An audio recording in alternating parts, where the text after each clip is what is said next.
This remote, rocky corner of the Aegean Sea is largely forgotten by history.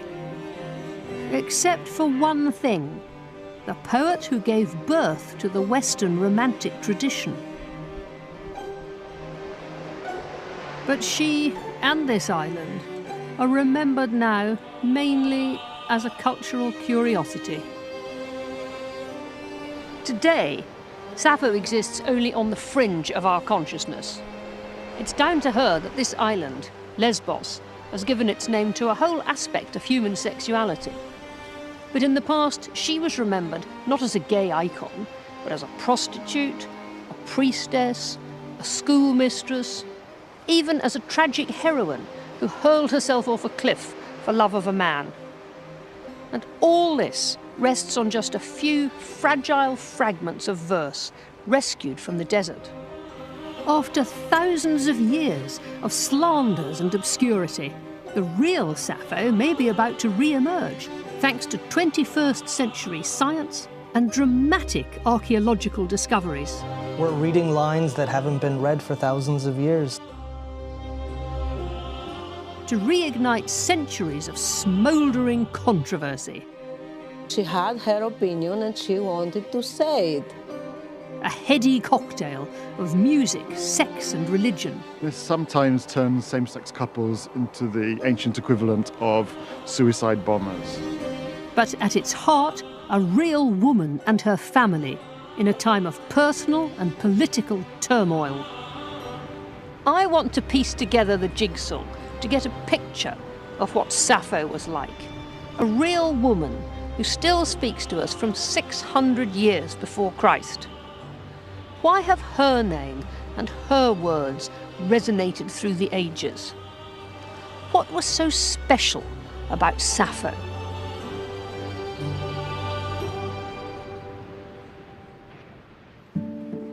In February 2014, a Greek text written in Roman Egypt briefly made headlines around the world. No one, apart from a small group of scholars, has seen it since the 3rd century A.D. So this is it. It's in Greek, but it comes from Egypt. It is. Probably would have been taken there from Alexandria by someone who retired or bought property and settled in the Fayum, and then eventually it wore out, and it was reused to make a kind of cardboard out of the pieces of it. This manuscript dates back to around 200 AD. An anonymous collector landed it on the desk of papyrologist Dirk Obbink in 2012, unaware of what it contained. When the small pieces were humidified, they immediately started to peel off. And the first thing that you could see underneath were the ends of the first 3 lines. The letters that my eye first focused on was the second to the last word of the first line, charaxon, that's a man's name, followed by the verb elthein in the spelling of the dialect of the island of Lesbos of the late 7th century. The only person we know in Greek antiquity who had the name Charaxos was the brother of the poetess Sappho from the island of Lesbos. And she was famous in antiquity, much loved and widely read and imitated and slandered, but her poetry didn't survive. What did you feel like when you first realised what this was? Well, it knocked my socks off. Alayi truleis the Charaxon eltain. But you always chatter on about Charaxus coming home with his ship full. Well, that's for Zeus. What Dirk has discovered is the most complete poem to emerge in centuries by the first female writer in Western history, Sappho. That Charaxus bring his ship back home safely to port and find us. Written about 600 BC, in it Sappho talks to someone close to her, a sister maybe, or her mother, about the fate of her 2 brothers. Simply leave it to the gods. First, there's Charaxos, away at sea. If that's the way Zeus wills. And then there's the younger one, Laricus, still struggling to grow up. And us. If Laricus would raise his head, if only he might one day be a man, the deep and dreary dragons of our soul. This is not just a long-lost work of ancient literature, but a window into the life of one of its most enigmatic personalities. By any standards, an extraordinary find. It's already started to send shockwaves way beyond the dreaming spires of academia. For a papyrologist, making this discovery is a bit like finding the Holy Grail. But actually, it's much more than that, because the question it promises to help solve, who was Sappho, has been at the heart of a vexed debate for centuries. The works of the Greeks have shaped the way we think today. So Sappho, antiquity's foremost female poet, has been critical in forming our perception of women. Ever since her work was first read, this question, what was a woman doing, writing powerful, personal poetry in a man's world, has always been about more than just Sappho. For centuries, what you have to say about Sappho has been code for what you have to say about women in general, and particularly about women who aren't afraid to speak their mind. So how did such a distant, unknown figure have such an impact on the world we live in today? Her voice seems to be personal, and that draws people in, makes them feel as though she's speaking directly to them. She sets up certain kinds of imagery, which has come down to us through the centuries and which has become hugely important in all kinds of popular culture and in any number of pop songs you care to mention. The silver moon, blonde hair, but above all, the symptoms of desire. The stuttering in the throat, the going hot and cold all over, in the presence of the beloved. She didn't really look like this, did she? I don't think so. No, this is a 19th century idea of Sappho. Here she is, she's exotic, she's erotic, she's wearing these thin, gauzy draperies that leave nothing to the imagination. Her breasts are exposed, and she's sullen and brooding, this gaze looking down throughout. But what's interesting about this picture is that it offers us the key attributes of who Sappho is. So she's definitely a woman. She's got her lyre, which very often appears in images of Sappho. She's by the sea, she's alone. And by the time we get to that period of history, Sappho has become a bit of a vamp. Over centuries of gender wars, Sappho has been endlessly recast. Dangerous emancipated woman, a high-class whore, an uptight schoolmistress, and a feminist icon. On the one hand, women consistently claim her as a model, as an intellectual woman.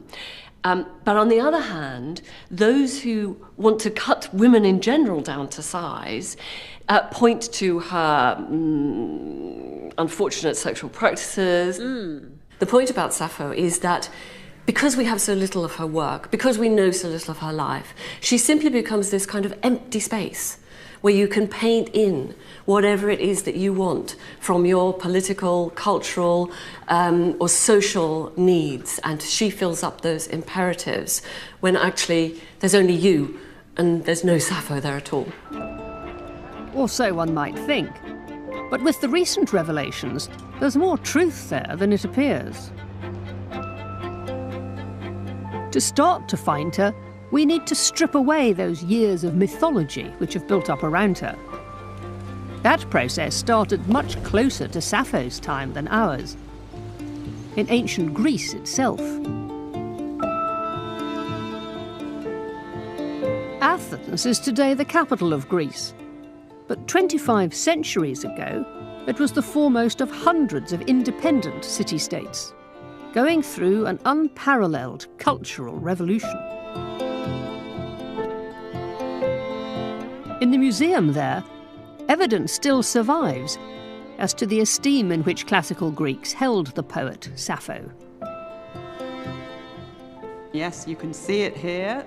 There's S, A, P, P, and then there's another letter there. It has to be Sappho, and she's accompanied by several other ladies.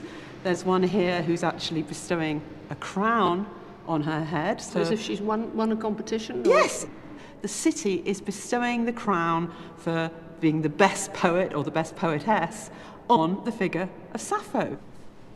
Most of this kind of pot made in Athens with the red figures on the black slip have goddesses on, like Aphrodite or Athena, or they have nymphs or muses, but supernatural religious creatures. Here we have an actual historical person with a name, and this is really path-breaking and is really testimony to just how important she was in the Athenian imagination and the Athenian cultural sphere. Sappho is the only historical woman ever to have been depicted on an ancient Greek vase. And that's all the more extraordinary, given that when this was painted, Sappho was long dead from an island far away. This vase is 440 BC. This is an Athenian vase from the great democratic classical period of Athens, the famous period of philosophers and playwrights. But she's actually living and working around 600 BC. So this is more than a century and a half since Sappho herself was working.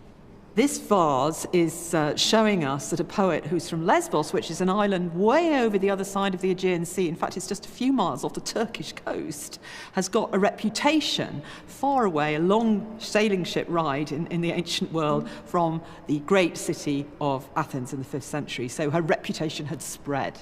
Do you think they'd have thought Sappho was exotic coming from this eastern island? Oh, definitely. Lesbos had a very particular reputation. Firstly, for producing very beautiful women. They also had a very interesting accent, which will have sounded almost oriental to the Athenians. But the most interesting thing is that they really were supposed to be the sexiest people in the entire Greek world. In fact, the word to do a lesbian is actually the ancient Greek for giving someone a blowjob. That's not quite what we associate Sappho with now, is it? It really isn't, but that's what the ancient Greeks did, and very definitely they associated it with a woman doing a blowjob on a man. So sex tourism capital of the Aegean, absolutely. As far back as 450 BC, Sappho had a reputation for strange sexuality that was bound up with that of her exotic eastern island. A lesbian is, in fact, an inhabitant of Lesbos, the third largest island in the Greek archipelago, and one of the richest islands of the ancient Aegean. The reason for the other, modern meaning of lesbian is the fact that this was the birthplace of the poet Sappho. Ancient authors wrote biographies of Sappho. They agree she came from this island, but they don't agree on much else. Her father was called Simon, or Eumenus, or Erigius, or Ecritus, or Semos, or Camon, or Etarchus, or Scamandronymus.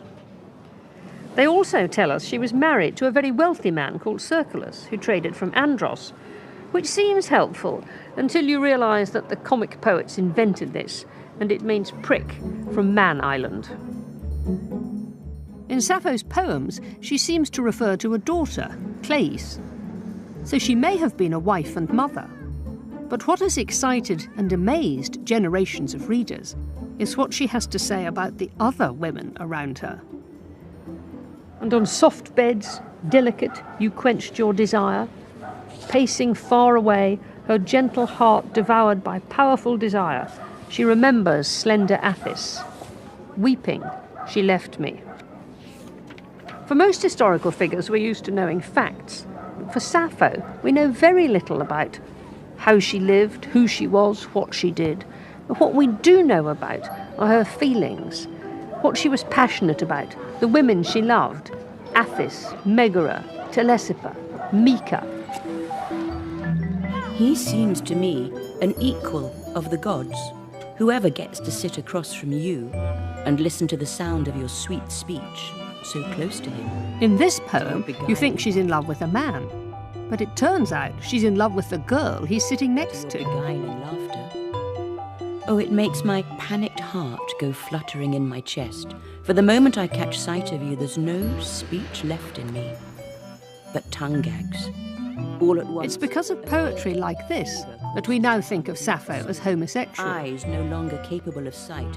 And Lesbos has become a global byword for gayness in women, with Sappho, the iconic first lesbian. The place of Sappho's birth was Erosos, in the far west. It's one of the most beautiful spots on the whole island. In the summer, it thrives on a tourist industry built around Sappho. And every year, women flock from Europe and America to enjoy the women-only nudist beaches, the pick-up opportunities, and the free bohemian atmosphere. When I arrived, it was the off-season, but the most dedicated expats and local converts agreed to meet me for a drink and a chat in the famous 10th Muse bar.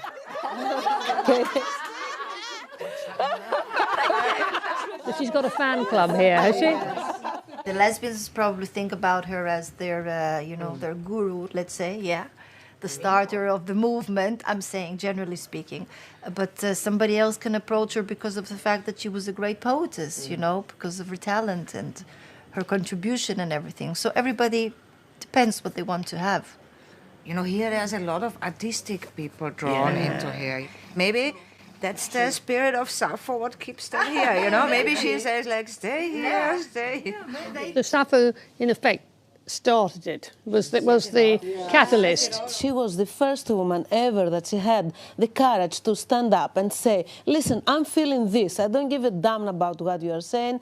I feel this. And I'm going to say it. And she said it in the most beautiful way. And after I read Sappho, I felt that there was somebody behind me.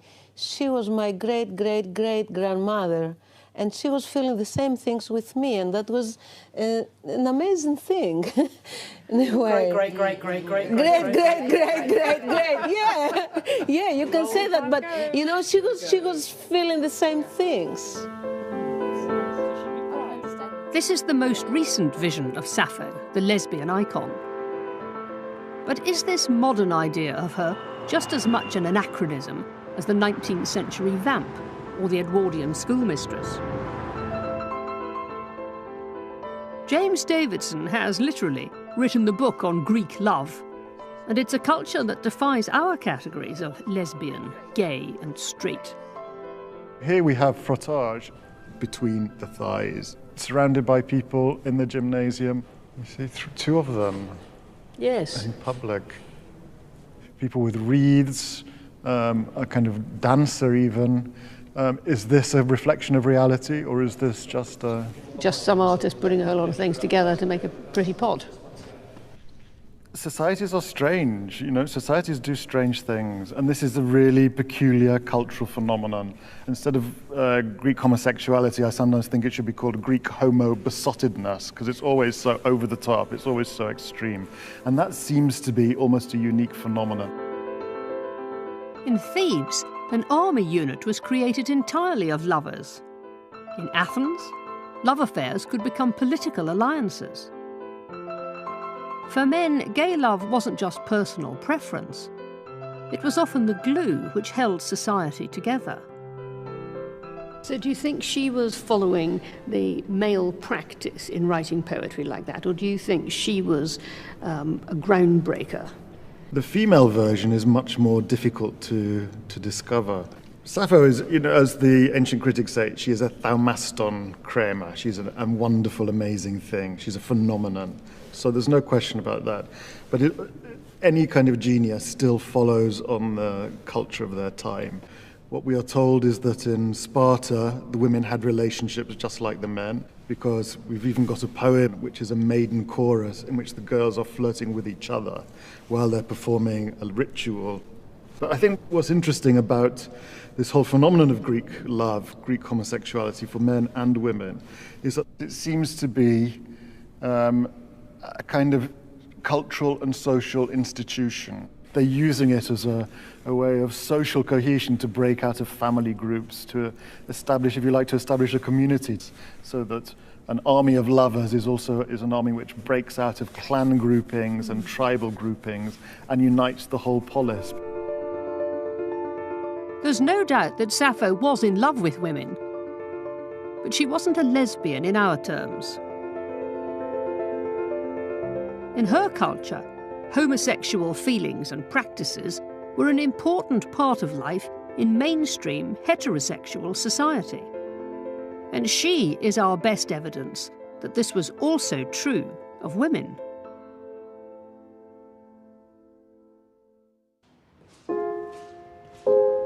So it seems to understand Sappho, we need to abandon our own preconceptions and build up a picture from the evidence alone. The problem is that for a long time, there hasn't been very much evidence to go on. For centuries, we had no such thing as a text of Sappho, because none had been handed down to us from the ancient world. Maybe all those monks and Islamic scholars who copied out the works of antiquity didn't want to spend months of their time, not to mention expensive ink and vellum, reproducing love poetry written by a possible degenerate in a strange Eastern Greek dialect. So how did we know anything of her work, you may ask? Well, we found bits of it quoted by ancient authors, but not in anthologies of ancient poetry, in grammar books, analysing the dialect and the verse metre on Lesbos. The aeolic dactylic tetrameter A catalectic is as follows. Sappho has composed a line which includes two ithyphallics. And sphe, Come again, to them, is used in aeolic. Once with again, an initial love, alpha. that loosener of limbs, bittersweet and inescapable. It's like finding a gold necklace in a heap of rubbish. This is the first time in Western literature that anyone has defined love as limb-loosening, bittersweet, irresistible. This is the birth of our Western tradition of love poetry, and we find it in a handbook on the aeolic dactylic tetrameter A catalectic. These short quotations by other authors were all anyone knew of Sappho until the 19th century, when everything started to change. In 1896, two British archaeologists, Bernard Grenfell and Arthur Hunt, were excavating what looked like unpromising rubbish mounds in the small ancient town of Oxyrhynchus in Egypt. They soon realised that what they were finding beneath their feet were piles and piles of papyrus, thrown away by the Greeks who lived there.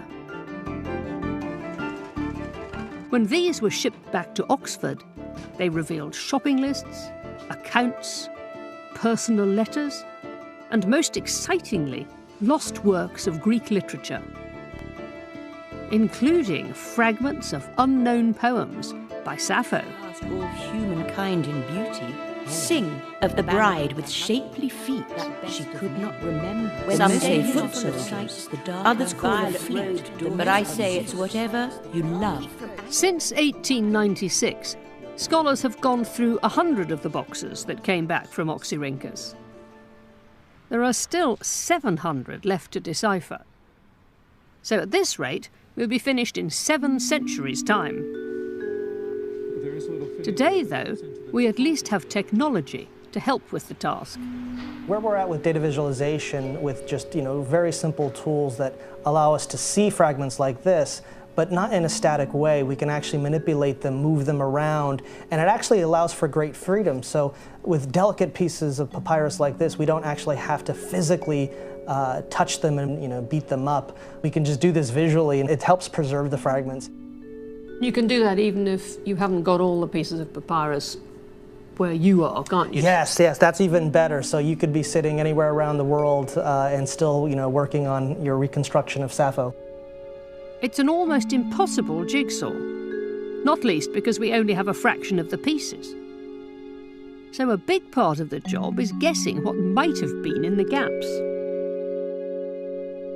But every now and then, new archaeological discoveries emerge which replace our guesswork with the real thing. In the early 2000s, there was a new discovery from Cologne. This is what the so-called Cologne Sappho papyrus. What's specific about this fragment is that where the fragment from Oxyrhynchus breaks off on all these lines, the Cologne fragment fills them out for us. You can see the pairing of the same exact lines here. For the longest time, we just had this word for fawns, nebroisen, and originally it was more thinking that the girl was dancing around like a fawn. But what the Cologne papyrus showed us is that it was actually quite different. It was about Sappho, you know, her knees are old, and so they don't carry her quite the same way, whereas once before, they were very nimble and she danced like a fawn. So we now know she's talking about old age, really, and not being able to dance around like fawns, like young deer anymore. Oh, some sympathy with that. We're reading lines that haven't been read for thousands of years, and in this case, you know, it's not just any poet, it's a female poet, it's a woman's voice. And, you know, her voice has been emanating very silently and quietly for decades, centuries, and the more fragments we find, the louder her voice becomes. Piece by piece, fragment by fragment, we are building up a picture of the real Sappho. Not young and sexy here, but aging, with bad knees. And there's another blow to our image of Sappho, the confessional lesbian writer. These written documents all date to centuries after her death. In Sappho's day, writing was newfangled technology. Poetry was something to be learned by heart and sung out loud. Everybody forgets that ancient Greek poetry was actually sung music. Armand Dangour has used ancient evidence to reconstruct what the new Brothers poem might originally have sounded like. The first line where it says, Al ai trilesta karaxon elte, and you hear my voice going up and down. And if we then apply them to this scale system, the Mixolydian scale, so you could say go something like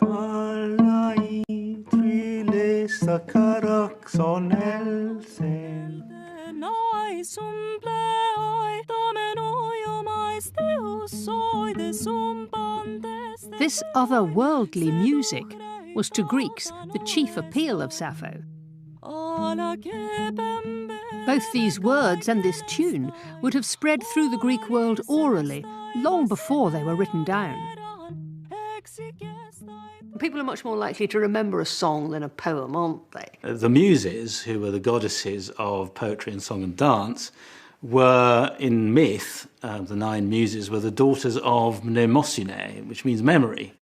This must have been the most marvellous music as well as poetry. I mean, I think there's every reason to think that she was one of the great poets of the ancient world and must have been a wonderful musician. Sappho wasn't a writer, she was a singer, songwriter. It's a revelation that shifts your perspective completely. It sets our quest off in a new direction. What kind of woman could be a singer in ancient Lesbos? In the ancient Greek societies we know anything about, it was quite something for a woman to perform music in public. Sappho isn't just the earliest Greek female poet we know of, she's practically the only one. And in historical times, respectable Greek women were supposed to stay at home. We even know that in Crete, if a man raped a woman in her own home, he was fined 1,000 staters. If he raped her in the street, the fine was reduced by 50%. By being out, effectively, she was asking for it. The only women men would have seen singing and dancing would have been like this woman here, playing the flute, wearing sexy see-through garments at an all-male drinking party. A prostitute, basically. Sappho might not have been a lesbian, but she might have been some kind of geisha or courtesan.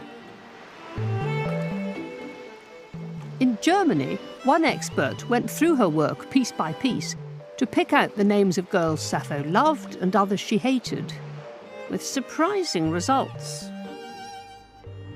Apparently there are 4 kinds of names. Some are ethnic names, like Athis, which means she comes from Athens, or they're abstract nouns, like peace or justice, or nicknames, like Girino, which means tadpole, and Dorica, gift lover. And there are names from mythology, like Andromeda and Gorgo. The theory is that those names are not far from modern porn star names, like Houston or Fantasy. And even the name Sappho, or should I say Sappho, is a strange word. It's not Greek at all. So what's going on here? The term Sappho uses for her friends, hetairai, companions, is the one later Greeks used for courtesans, or high-class prostitutes. So is this what we're missing? Was Sappho leading a band of go-go dancers who offered a little more than just titillating songs? Or are we yet again being misled by other people's prejudice? We have to remember that Sappho lived at a specific time and place, with its own distinctive culture. And there, it seems, there were other venues for a performer than an all-male drinking party. Lesbos, way back in 600 BC, was a different place from the classical world of later centuries. The island still glimmers with haunting natural beauty. And to an ancient poet, that was evidence for the presence of the divine. Sappho is full of images of the natural world that surrounded her. Roses, honey clover, chervil, and moonlight over the briny sea. We can still see all of that today. But for her, that whole natural world was populated by gods. Gods were everywhere. And gods are everywhere in her poetry. For a go-go girl, Sappho seems surprisingly obsessed with religion. The heart of her sacred landscape was known literally as the Middle, Messa, an idyllic spot in the heart of the countryside, where worshippers would come together from all four corners of Lesbos. I went there with Cathy Morgan, director of the British School at Athens. It creates the impression of having two colonnades around. Local archaeologist Yannis Koutselis showed us what remains of the ancient temple to three of the great Olympian gods. The sanctuary was a temenos for the immortals, blessed gods Zeus, Hera, and Dionysos. And it's good he did, because you need to look carefully to see the remains of the building that Sappho might have known. We can imagine from the remains an oblong building with small dimensions. Quite narrow as well. Yes, yes. Because maybe it was not for the citizens, just for the god. So these columns that we can see now were later. They weren't here in archaic times. They're the classical one about 300 years after Sappho. Yes, definitely. We have to imagine a wooden colonnade on the sides of the temple. And then a stone wall inside that. Definitely, and then yes. behind it is the later the later building, classical which building. is much, much bigger. Yeah. When Sappho was alive, all that was here was a tiny chapel-sized building, now dwarfed by the monumental temple built later. In her time, the building itself was an afterthought. What mattered was this holy piece of land set aside for the gods, and the island-wide festivals that regularly took place here.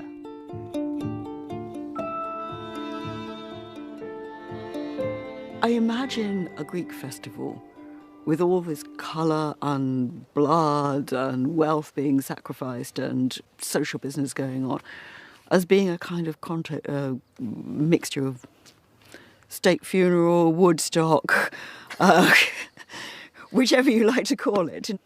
The sort of nice bleached view of a Greek sanctuary that sometimes we have is completely alien. Yes, we think of people wafting around in spotless white garments in white marble buildings, don't we? Neatly bloodstained, yes, that's right. And you mentioned song and performance. Is it possible that Sappho, that a woman like Sappho might have had a role performing at a ceremony here? Very likely, actually. Well, we do have visual evidence of lines of women dancing and performing. So dance, presumably song and music attached to it. And her songs might have been sung by her, leading a chorus. Is that possible? Perfectly possible, yes.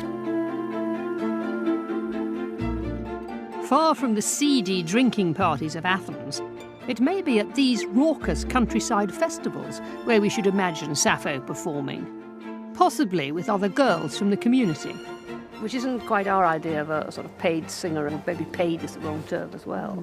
These rituals are a reminder about what society is, what it feels like.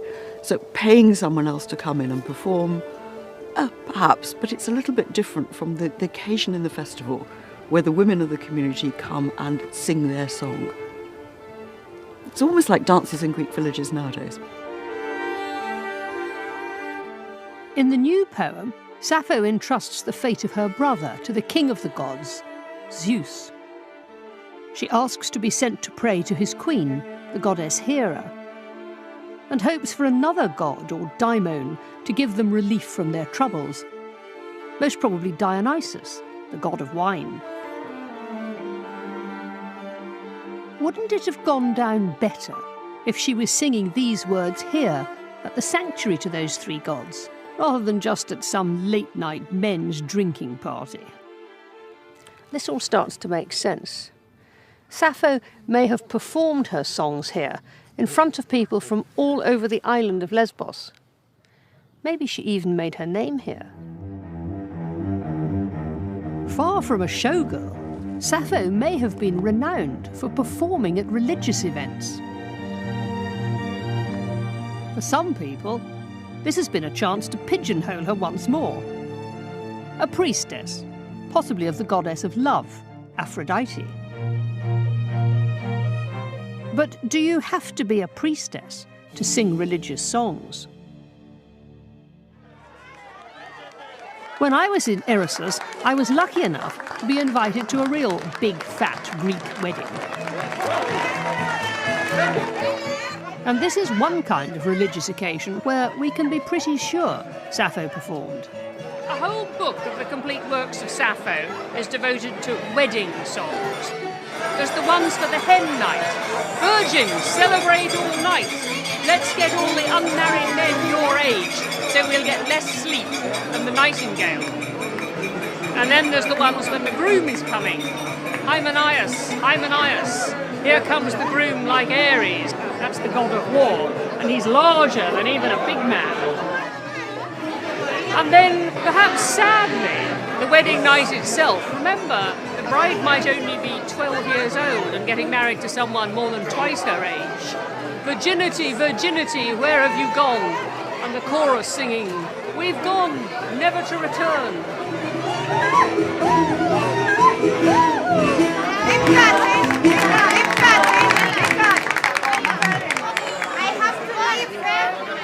To change? Yeah. That's too beautiful not to wear. But too big, I can't dance. Religious celebrations the world over are also an excuse for a knees-up. I can picture Sappho at an evening like this. The best singer-songwriter anyone knew. She could muster a hymn to the gods in the day and a party tune for the celebrations as the night drew on.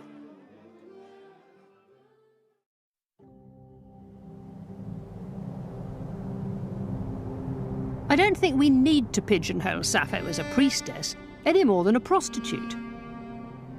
Singing about love and singing to the gods were just natural things for a poet to do. And now, the discovery of a new poem is opening up another side to her life, her family. But you always chatter on about Caraxus coming home with his ship full. Well, that's for Zeus. What's the real story behind this poem? Someone's nagging Sappho about the need for her brother to come back with a full ship. Our best guess is that's her mother. There's no mention of a father anywhere.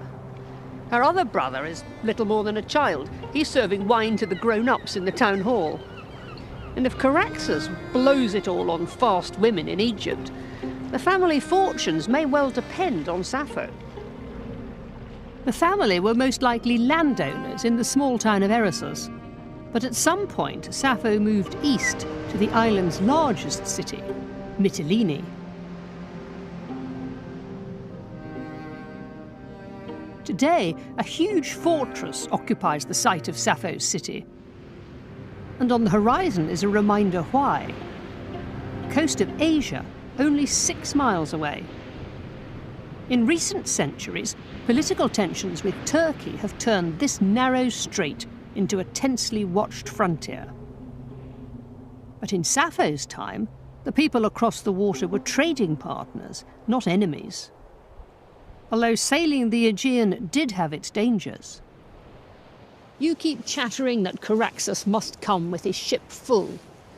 And I wonder how many women from Mytilene stood somewhere like this, gazing out to sea, looking for a son, or a brother, or a husband. And some of them may have prayed too, although probably not all to Queen Hera. But think how much greater the anxiety must have been in 600 BC, with no proper maps, no letters home. And people like Caraxus were sailing right to the edge of the then known world. Many of them didn't return. But the ones that did come back transformed the society and the culture here on Lesbos. Headscarves, fragrant purple. Manassas sent you from Phakia. Valuable gifts. Sappho's poems tell of a world in which sailors were coming back to Lesbos with tantalizing, exotic goods. A decorated slipper, a lovely piece of Lydian work. Robe, saffron, Phrygian, purple, broidered headbands from Sardis.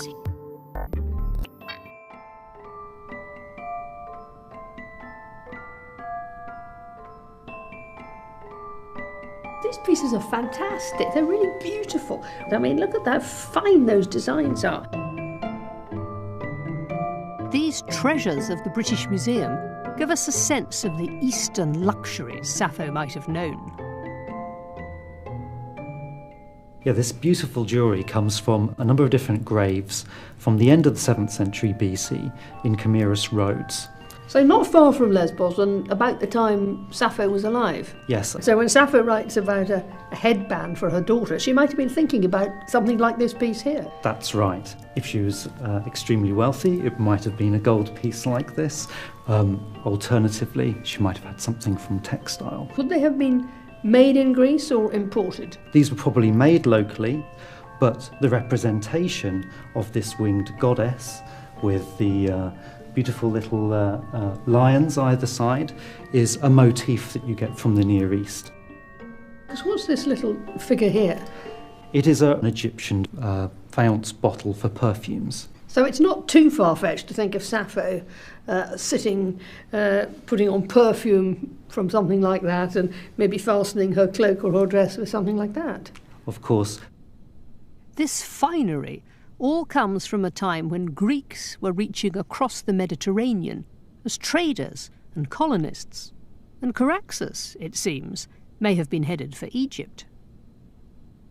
We understand from a number of different sources that he was trading wine with Egypt, and the major trading port of Egypt at this time was Naucratis, and this was the port where all traders, including our friends from Lesbos, would have come. Now, this settlement was settled around the time of Sappho's birth, and we find a lot of Greek objects, including those that the Greek traders dedicated to their deities. And these two here came from Lesbos. And this one here mentions a dedication by someone from Mytilene. Right, so that might have been Caraxus. Well, who knows? Potentially. Caraxus was one of thousands of young men across Greece, setting out with the produce of their family farm, gambling on making a profit in places like Naucratis, the ancient equivalents of Hong Kong or Dubai. Sappho would have had no way of knowing what had become of her brother and the family's precious cargo. But incredibly, we do. By an extraordinary coincidence, the historian Herodotus mentions him in a passage about a high-class courtesan called Rhodopis, Rosy Face.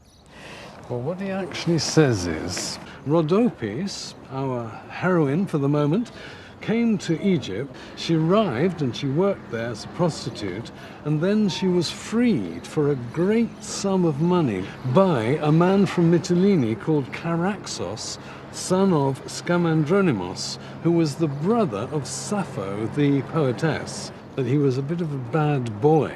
I think probably he spent pretty much all his liquid cash on freeing her. And do we know what Sappho thought of that? Herodotus says that in a poem, Sappho abused her brother immensely, and I think Sappho was not happy with the way her brother was both spending his money, which was in a way her money, on freeing what probably she would have called a tart. So instead of returning to Mytilene with a profit for the family, Charaxus blew everything on this romance with Rosy Face. And when he got back, Sappho angrily confronted him in a song which hasn't survived. So she wasn't taking the moral high ground, probably. It was a business issue. I wonder, it could have been both. Was she a respectably married woman with a child and therefore was ripping up, really ripping into a feckless brother who should have settled down and got married to a nice Mytilenean girl? One doesn't know about that. This finally makes sense of the new poem we've discovered. Sappho must have sung a series of songs about her brother. The one we have found is set early on in the story. She's telling her mother not to get her hopes up about Charaxus. Then later, she sang one to Charaxus himself, berating him for leaving the family without a penny.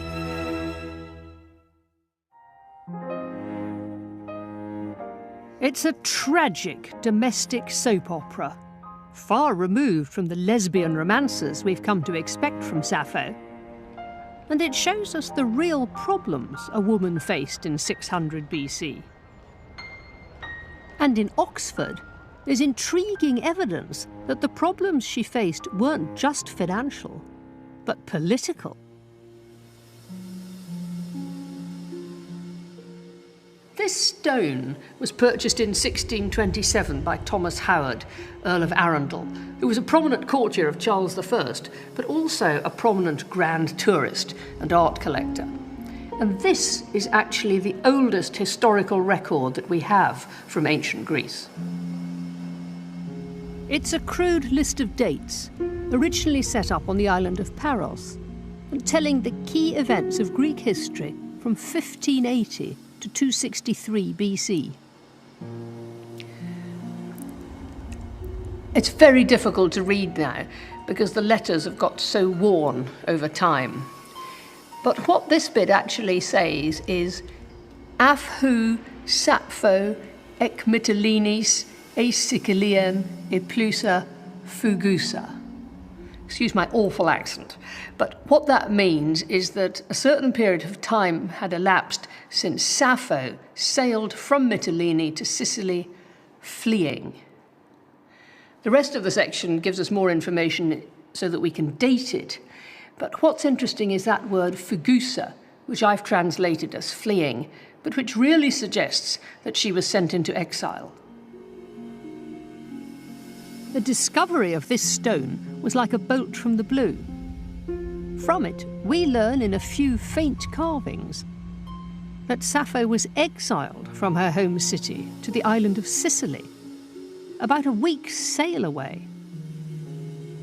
Then, all is silence. So not only was Sappho bankrupted by her brother, she fell foul of the authorities enough to be sentenced to exile. To find out why, we need to go back to the turbulent world of Sappho's Mytilene. So, James, what was Mytilene like when Sappho was alive? What was going on here? Well, amazingly, we actually have evidence from one of her contemporaries, someone called Alcaius, who was writing maybe 10 or 20 years before Sappho's time, and he describes a world which was actually very politically disturbed. There was lots of faction fighting, endless coups and counter-coups, and people trying to establish tyrannies. Archaic, like Sappho, wrote about passionate homosexual love affairs, but for him, that was partly about bonding with his fellow conspirators. Quite a party, really. Would Sappho have been part of that scene at all? So one thing, some of the papyri are revealing more and more about the way that maybe Sappho and her friends could be involved also in these family politics, because some of the names that we hear in Archaic and the faction of Archaic and his brothers also crop up in some of the papyri of Sappho. I've got one here. It concerns someone called Mika. But I shall not allow you. You chose the friendship of ladies of the house of Pentheus. And that house of Pentheus seems to be one of the original, very old aristocratic families that starts all the faction fighting. So that's a tiny clue to indicate that the women and Sappho's ladies are also involved with the faction fighting. So when she's complaining that Mika's left her, it isn't just that she's left her for another woman or another man, she's crossed over to the enemy, she's gone to the other side. That seems to be the case, yes. So just as with Archaic, that underneath the romantic and the loving, hot, erotic poetry, there seems to be some kind of politics of alliance going on. Whose side are you on? You used to be my lover, used to love me, and now you've gone over to the other side. Well, women are, of course, more subtle than men, we know that, don't we? Some women are more subtle. This is a completely new perspective on the love affairs of Sappho. That behind all that talk of love was political alliance-making. And Sappho must have allied with the wrong side to end up in exile.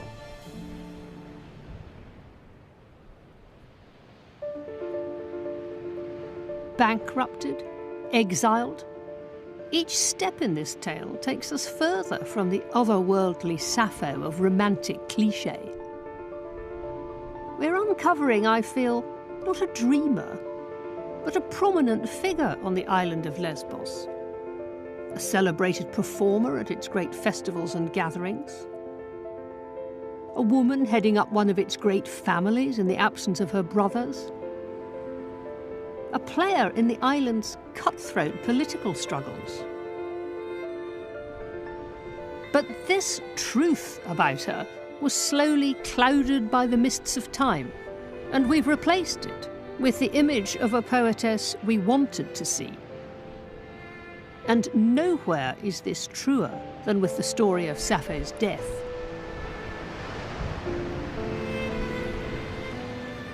Of course, a passionate, tragic poet had to come to a passionate, tragic end. And the legend is that Sappho killed herself by leaping from the cliff of Lefkas.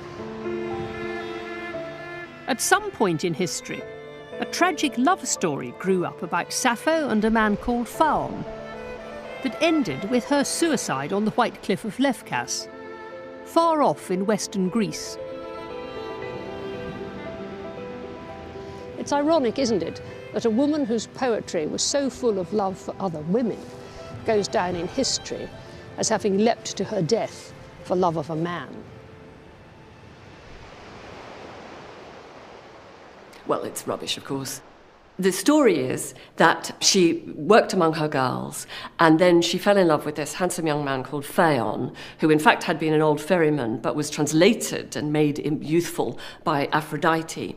And Sappho falls in love with him, deserts all her girls, and runs after him, and he's not interested, so she throws herself off the cliff of Leucadia, as you do. For centuries, Sappho's leap has been the most common image associated with her. But this melodramatic suicide story is a fiction, shaped in large part by the antipathy of male elites towards powerful women. So she's overreached herself in a number of ways, then? Absolutely. She's writing poetry. She's claiming a public role. She's speaking about women. And all of this is out there, and it has a political content as far as other viewers are concerned. So this is why that has to be taken back, and she has to be consumed with feeling. She has to be put back into a classic feminine role, which is sexualized, and then she has to die. That's the end. Yeah, the end. So she throws herself off the cliff. And this picture of Sappho killing herself becomes hugely prevalent just at this moment when women are beginning to claim rights to education, to employment, to the custody of their children. And so this is what happens to you? Yes, if you go down that route, this is what will happen. This reshaping of Sappho's story by male artists began in ancient Greece itself. But at some time, Sappho actually became a figure of fun, didn't she? Yes, absolutely. It's really strange that this poetess becomes a sort of grotesque comic role. In fact, several playwrights wrote comedies about her. If there was any one place that reshaped Sappho's reputation, it was here, the theatre of Dionysus in Athens, where a century after Sappho, the world's first plays were performed. Ancient Greek comedies actually all played by male actors in front of male audiences, but they liked to see men in transvestite roles. And it seems as though Sappho was played very, very ugly, very, very small, and the ancient Greeks didn't like short women, very dark-skinned, and she did all sorts of strange things. She seems to have fancied men often younger than her, and she's very randy and rather desperate. And I think it's a response in the 5th century in Athens, which was the kind of society where female sexuality wasn't something that was allowed to be talked about in public, and respectable women certainly it wasn't recognised that they had any kind of sex life or sexual experience.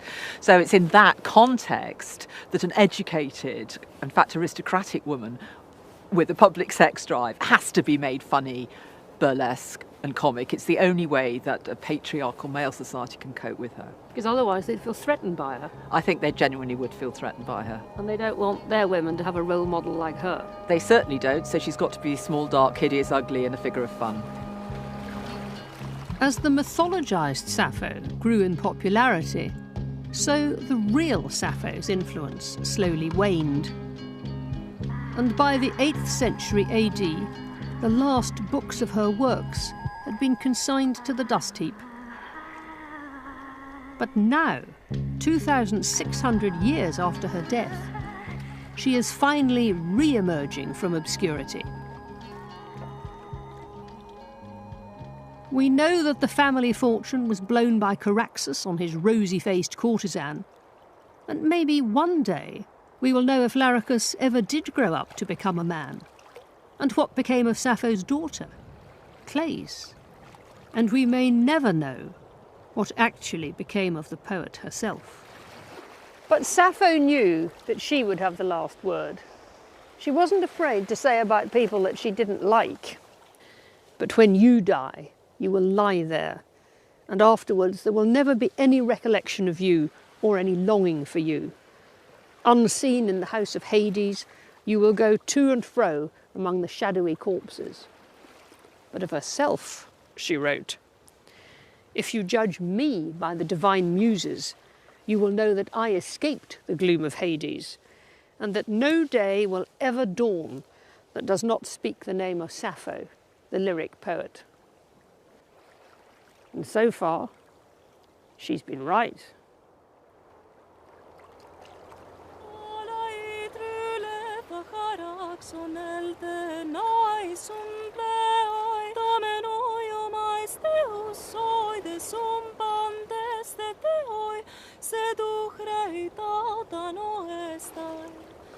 Ala que bembene me cae que el estai